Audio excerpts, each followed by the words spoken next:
le dossier annuel.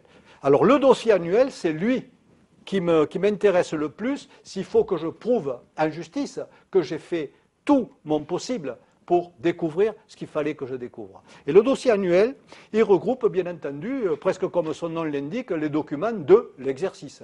Et il se subdivise en plusieurs sous-dossiers. Et on y trouve, si vous voulez, par exemple, les comptes annuels. Bien sûr qu'on a vérifié, les rapports du commissaire aux comptes de l'année qu'on vient de faire, les procès-verbaux du conseil d'administration et de l'assemblée générale, auxquels on est obligé de nous inviter. D'accord ? Ensuite, le rapport de gestion du conseil d'administration. Mais on y trouve aussi beaucoup d'autres choses. On peut et surtout y trouver la trace des contrôles qu'on a effectués, et ça c'est le plus important. Toutes nos notes de travail. Les photocopies des documents importants qu'on a pris dans l'entreprise. Les documents de synthèse de la mission. Et puis aussi le suivi du dossier. On peut le subdiviser, je vous dis, en plusieurs sous-dossiers. Le suivi du dossier, c'est quoi? Le programme de travail, le planning des interventions, qui intervient, le montant des honoraires, comment dire, la facturation des honoraires, oui, non, c'est pas ce que je cherche.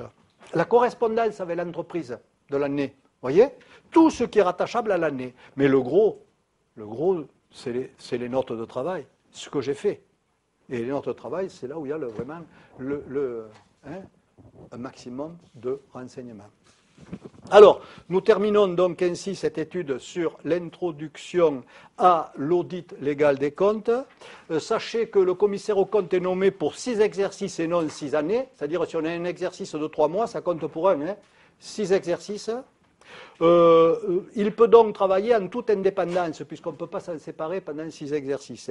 L'aspect, alors, et là, écoutez bien, c'est la différence avec l'expert comptable. L'aspect légal, c'est une mission légale. L'aspect légal, les normes de travail, les diligences à mettre en œuvre, les techniques de contrôle, l'organisation des travaux et contrôles, la tenue des dossiers, le contrôle de la profession sur l'activité et la qualité du commissaire aux comptes, du travail du commissaire aux comptes et ses responsabilités, les responsabilités qu'il encourt, sont un ensemble d'éléments qui caractérisent cette profession particulière du commissaire aux comptes et qui la caractérise par rapport à celle d'expert comptable qui est une mission de prestataire de services. D'accord ?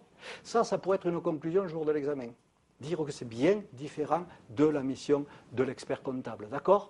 Ouais, ça peut être, parce que tout ce que je vous dis, c'est très particulier au commissaire aux comptes.